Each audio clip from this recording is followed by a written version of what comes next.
Salut les sorceteurs, j'espère que vous allez bien. Aujourd'hui je reviens avec un petit hors-série qui j'espère ne sera pas le dernier. Je me suis dit que peut-être vous serez intéressés pour m'entendre lire les premiers chapitres de mon roman. Je vais vous expliquer tout en détail tout de suite. Salut les sorceteurs et bienvenue dans un nouveau numéro de Toss a Coin to Your Writer. Je m'appelle Maëva Catalano, je suis autrice et passionnée de lecture. Toss a Coin to Your Writer, c'est le podcast sur l'écriture, avec un titre anglais et un accent bien français.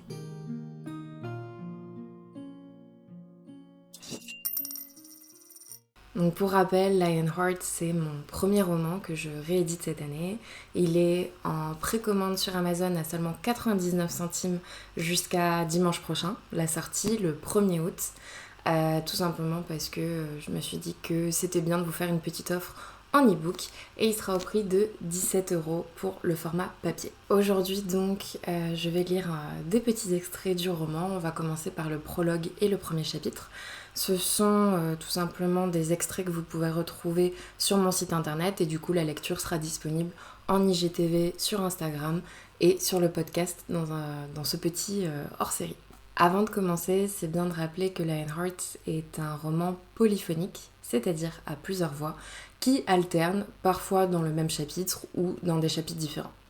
On a l'héroïne principale, Angèle Cœur de Lion, Naël Lekin, qui est un vampire, Silwan Erin Talalawin, il a plein de noms de famille parce qu'il vient d'une famille royale des elfes, et on a Maylay, une sirène. Il y a aussi d'autres points de vue qui arrivent petit à petit dans le roman et qui seront beaucoup plus importants dans les tomes 2 et 3, mais on va pas aller trop vite parce que pour l'instant, si vous faites la connaissance de mon petit quatuor, ce sera déjà pas mal.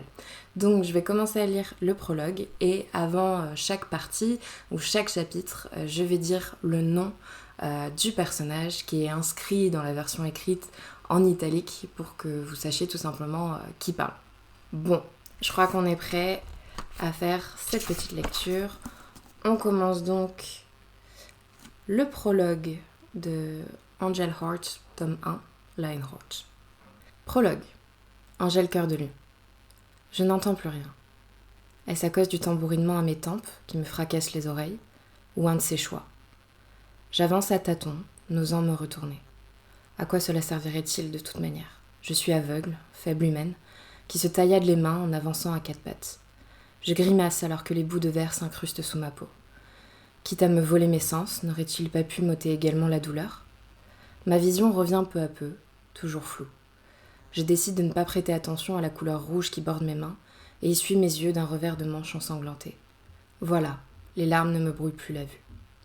J'aurais voulu aussi perdre l'odorat pour ne plus sentir cette fragrance douceâtre et écœurante qui caractérise le sang, celle âpre de la sueur et de la peur. L'ouïe refait surface dans un fracas assourdissant, me brisant les tympans. Je plaque mes mains sur mon crâne, mes pleurs affluant de nouveau. Je prie pour que ces cris de douleur soient ceux de son adversaire, et au moment où je rassemble mon courage pour vérifier, l'écran noir reprend possession de mes yeux. « Arrête !» ai-je envie de crier. « Je t'en supplie, arrête !» Mais il n'entend pas plus que je ne vois. J'aimerais crier pour alerter quelqu'un, mais ma voix est éteinte. Il ne me prive pas de mes sens délibérément, il subit, ses pouvoirs s'échappant peu à peu pour réduire mes minces capacités. J'entends un craquement écœurant, suivi d'un cri monstrueux qui me porte le cœur aux lèvres. Ce n'est rien.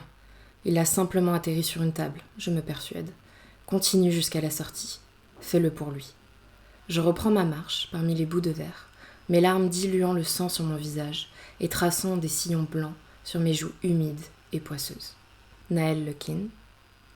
Qu'il me tue, pourvu qu'il l'épargne. On passe donc maintenant au chapitre 1.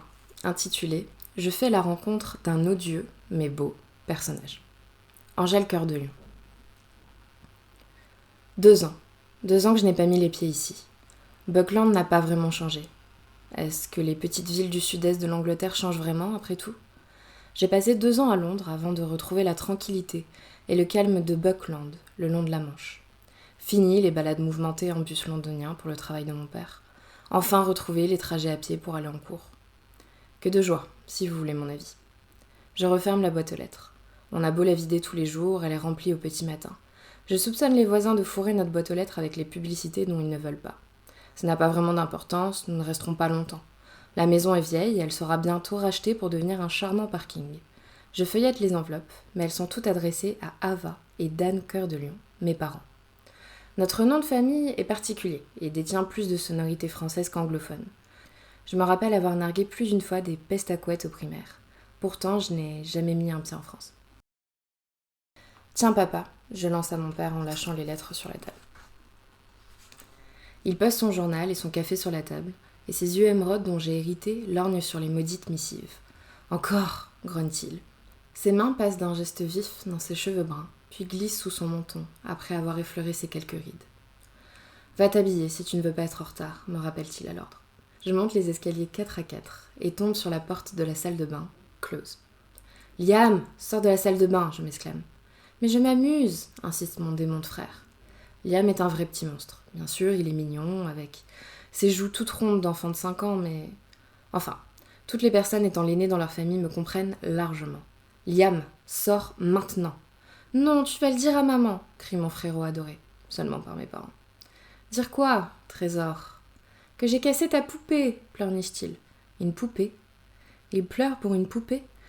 De toute façon, je n'en ai pas touché depuis longtemps. Et puis, elles finiront bientôt dans le béton coulé du futur parking.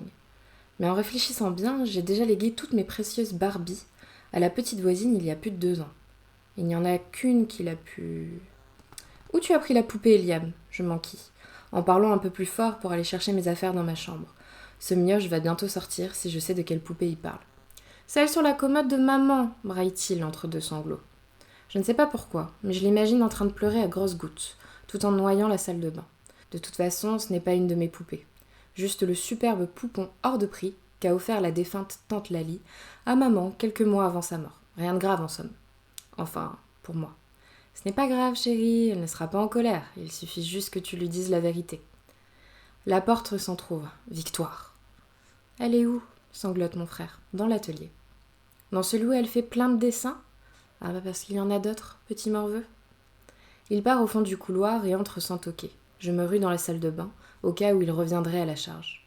Pendant que je démêle mes cheveux, je repense au lycée. En toute honnêteté, j'ai peur. Je ne suis jamais allée dans un lycée mixte. J'ai déjà côtoyé des garçons, ce n'est pas le problème, mais les êtres surnaturels, c'est une autre histoire. Voilà plusieurs dizaines d'années qu'ils se sont dévoilés aux yeux du monde. Étrangement, du point de vue de mon père, ils se sont intégrés à la société. C'est vrai qu'avec mon nom, Angel, on aurait pu se douter que j'allais être confrontée à des vampires et à leurs amis, surtout si on prend en compte la série qui porte mon prénom si particulier et qui traite du même thème que ma vie, les créatures magiques. J'ai longtemps rêvé d'avoir des pouvoirs. Quand j'étais petite et que mon père avait le dos tourné, je jouais à la sirène dans la piscine de l'école. Malheureusement, je ne suis qu'humaine. Une Noli, comme disent certains. Mon paternel, qui éprouve une certaine répulsion pour la plupart des créatures surnaturelles, m'a toujours protégée d'eux. Ma mère a décidé que c'en était trop. Je fais donc enfin ma rentrée dans un lycée public. Et j'ai hâte. L'uniforme n'est pas vraiment à mon goût, mais j'imagine que je m'y ferai.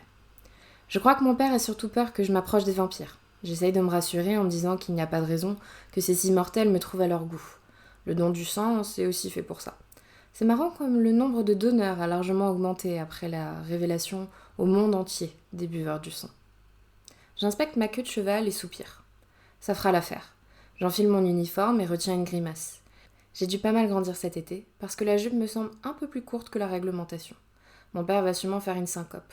Je retrousse les manches de mon ensemble tristouné et observe le logo de l'établissement sur ma poitrine. Je chausse mes Converse bleu nuit avant d'enfouir dans mon sac de quoi me changer au cas où. Une tâche est si vite arrivée, n'est-ce pas? Je sors de la salle de bain en trombe pour aller chercher dans ma chambre les quelques affaires qui me restent à prendre avant de lancer sur mon dos, pauvre dos, mon sac de cours. Je déboule dans les escaliers, laissant mon petit frère en pleurs derrière moi. Je savais parfaitement que ma mère allait être en colère. Mais j'ai poussé à dire la vérité, non? Ce n'est pas ça le plus important? Ouais, je suis une sœur indigne. Je m'apprête à refermer la porte quand une voix m'interrompt. Où tu vas, jeune fille? Coincée. Je vais avoir un long discours sur ma jupe et être en retard. Maman, qui semble toujours prête à m'aider, doit être encore dans l'atelier à essayer de calmer mon frère après l'avoir bien disputé. Je ne peux donc obtenir aucune aide venant d'elle face à mon père. En cours, je lâche, surprise que mon paternel n'ait pas encore relevé le nez de son journal. À propos de ton école, j'ai reçu une lettre et... Papa, je n'ai pas le temps. Oui, c'est bon, j'y viens, mais tu as oublié de ranger ma chambre. Je sais, je fais en claquant la porte. Je cours comme à mon habitude avec les manières d'une dératée, tandis que quelques gouttes de pluie commencent à tomber. J'attrape à la va-vite dans mon sac la première chose qui me passe sous la main, c'est-à-dire mon cahier de maths, quel heureux hasard, avant de reprendre ma course. J'arrive quelques minutes plus tard, soulagée de ne pas être en retard. Ce soulagement ne dure qu'une seconde. Je sens derrière moi des regards pesants. Je réalise maintenant que personne d'autre ne porte d'uniforme. Super. Le premier jour doit être un non-uniform day, où chacun porte ce qu'il veut. J'imagine que c'est ce que voulait me dire mon père tout à l'heure. Bravo Angel, tu t'es déjà bien affiché devant tout ce beau monde.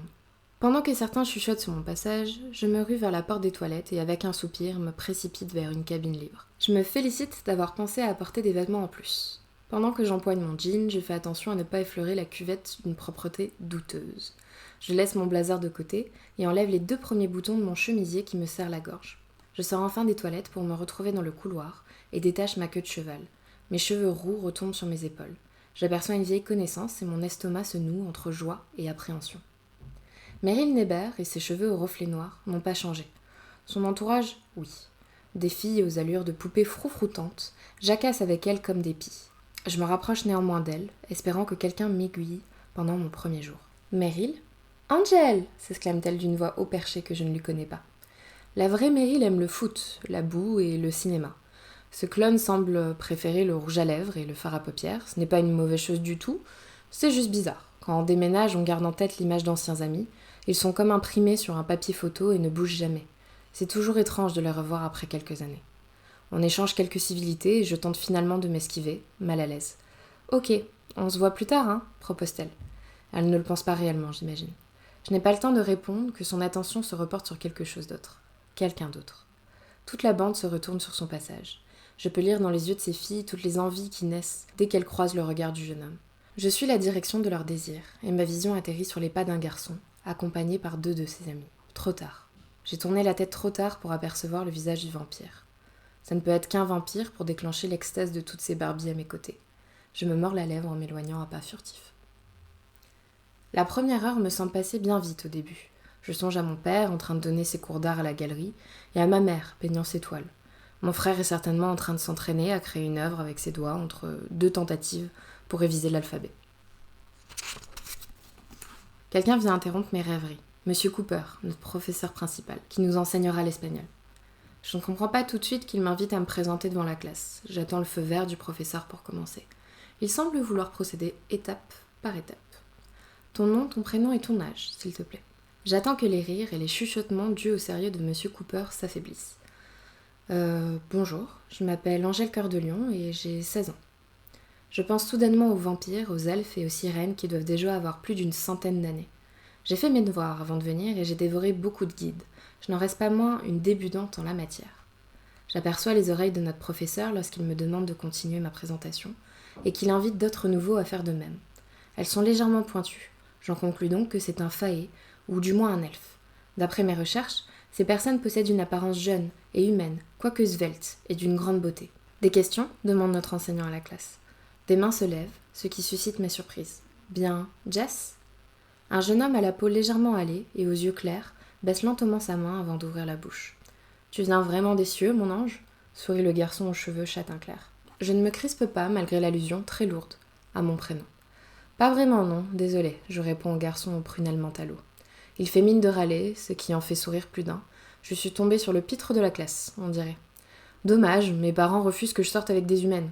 Le jeune homme, content de sa boutade, frappe les mains de ses amis successivement avec la sienne. Je vois. Monsieur Mallet, je vous prie de nous épargner vos conditions amoureuses la prochaine fois. Si c'est tout, veuillez tous regagner vos places, s'il vous plaît.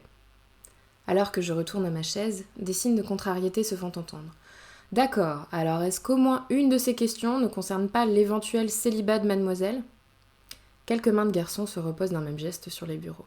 Je m'empourpre alors que les nouveaux élèves répondent à d'autres questions.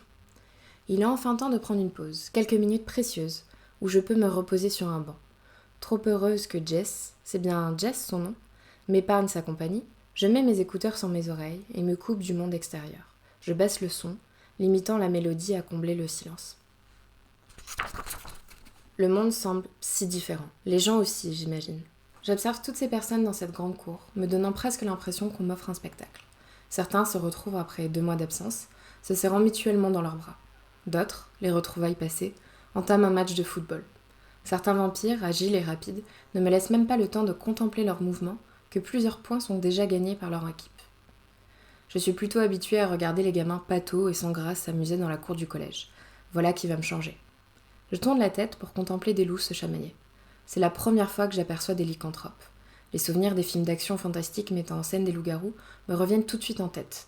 Les images de loups sur 2 pattes, affublés de fourrure tels des sapins sans épines, ne leur rendent vraiment pas justice. Les crocs scintillants et les pupilles brillantes s'accordent parfaitement avec leur pelage soyeux. Une incroyable puissance émane de leurs muscles. Leurs 4 pattes imposantes posées sur le sol me font réfléchir. Je ne veux vraiment pas être celle qui recevra une des paluches de ces charmants animaux dans la tête. Je suis certaine que je ne m'en relèverai pas. Je veux continuer ma contemplation, mais 3 ombres me cachent le fruit de ma curiosité. Je maudis Meryl et ses Barbies. J'aimerais qu'un des lycanthropes surgisse et les balaye comme des quilles. Je stoppe à regret mon arrière-son, digne du musique d'ascenseur. « Meryl !» je m'extasie faussement. « Tu sais, ce n'est pas très sympa de nous avoir plantés après les salutations de Naël. C'est sûr que ce n'est pas tous les jours qu'un vampire dit bonjour à des humaines, mais en nous regardant. » Je n'entends pas la suite, trop obnubilée par le nom prononcé. Naël ? Le vampire inconnu se nomme donc Naël ? J'avais vu juste. Je ne me félicite pas d'apporter autant d'importance à un garçon que je n'ai même pas encore vu. Il avait tout de même une silhouette très captivante. Je remets le son de mes écouteurs, me permettant de ne plus entendre la voix de Meryl. Je regrette d'être allée la chercher ce matin. La sonnerie retentit, et je la laisse une nouvelle fois sans un mot. Les couloirs sont blindés. Je me baisse pour éviter les fées en furie, plus sympathiques dans mes livres de contes. Je me faufile entre les armoires à glace, les lutins et autres personnes d'à peu près ma taille. Je n'ai pas encore mémorisé mon emploi du temps, et je me perds. Je heurte quelque chose de dur et tendre à la fois, qui refroidit en un instant la température de mon corps. Je vacille à terre en même temps que mes bouquins, mes talons sur le sol. Je me relève, ramassant presque tous mes bouquins, m'apprêtant à recueillir le dernier quand une pointe de chaussure se pose sur celui-ci. Je redresse la tête, prête à toiser celui qui ose salir mes livres dès le premier jour. Ma colère s'envole quand j'aperçois son visage d'Apollon. La raison me vient. Dur, son torse, tendre, sa peau fraîche. J'aurais pu couper ses traits au couteau, tellement ils sont fins. Son teint tranche avec ses yeux gris-bleu. Quand mon regard croise le sien, je me revois quelques instants plus tôt par terre. Un seul détail change dans ma vision. C'est lui qui me relève, en me prenant par la main au lieu de me laisser me remettre debout, en sautant d'un coup. Mon hallucination cesse, me transportant dans la dure réalité. Je sais parfaitement à présent ce que ressentent les Barbies. Il reste à la même place, ses yeux de glace me fixant toujours. Ses mèches blondes retombent en cascade sur ses yeux. Je me fais violence pour détacher mon regard de son visage et observer ses compagnons. Sur sa droite se tient un elfe, impassible. Lui non plus n'échappe pas à la beauté de ses origines. Je me souviens avoir regardé plusieurs fois Le Seigneur des Anneaux pour admirer Legolas, joué par Orlando Bloom. L'être magnifique aux côtés de l'Apollon n'a rien à envier à mon coup de cœur de petite fille. Ses traits sont éclairés par ses yeux émeraudes, tandis que ses oreilles en pointe sont mises en valeur par sa coupe mi-longue, avec des boucles noires. Je lui envie sa silhouette svelte et élancée. Sur la gauche du vampire se trouve une jeune fille, son apparence ne me renseignant en aucun cas sur ses pouvoirs ou ses capacités. Un carré blond pâle encadre son visage d'ange, soutenu d'une frange avec un bandeau mauve, où retombent quelques mèches. La couleur de ses yeux hésite entre le parme et le violet pur. J'ai beau les détailler de la tête aux pieds, cela ne dure qu'une seconde, comme si mon esprit était incapable de se détacher du visage de mon interlocuteur. Sitôt mon regard reposé sur lui, le vampire ôte son pied de mon bouquin, avant de lui donner un coup avec la pointe de sa chaussure. Mon cahier semble rejoindre le plafond, avant d'arriver à plat entre ses doigts. Il me le tend, un sourire en coin. Mon cœur fait un raté quand j'entends la voix de ce matin même. Tu ne peux pas regarder où tu marches. Et c'est donc la fin du chapitre 1, avant normalement de passer au chapitre 2 du point de vue de Naël. J'espère que vous avez apprécié cette petite lecture. Il a fallu que je la reprenne par plusieurs fois. Ma langue a fourché de nombreuses fois, mais j'espère que voilà, ça vous a plu, que mon timbre de voix était assez agréable pour vous, et que ça aiguiser votre curiosité, je crois qu'on dit ça. Hein. Si ça vous intéresse, Lionheart est toujours en précommande en e-book à 99 centimes avant de passer à 4,99€ le 1er août pour la sortie officielle. Et vous pourrez bien évidemment retrouver le format papier également sur Amazon. Vous aurez les liens en bio, tout simplement, et sur mon site internet. J'ai hâte d'avoir votre avis sur cette petite lecture et bien sûr sur le roman. Merci d'avoir écouté ce premier hors-série, Les Sorceteurs. J'espère que ça remplit votre journée de petite magie et qu'on se retrouvera bien vite pour d'autres lectures de chapitres et d'autres romans. En attendant, on se retrouve encore plus rapidement pour un autre épisode du podcast et j'ai hâte que vous l'entendiez. À très vite. Tu retrouveras toutes les infos de cet épisode en description. Tu peux également me trouver et me contacter sur tous les réseaux sociaux à Maeva Catalano. Je sais, c'est pratique. On se voit dans un mois, ou plus rapidement encore si le dieu des romans le veut. À très vite.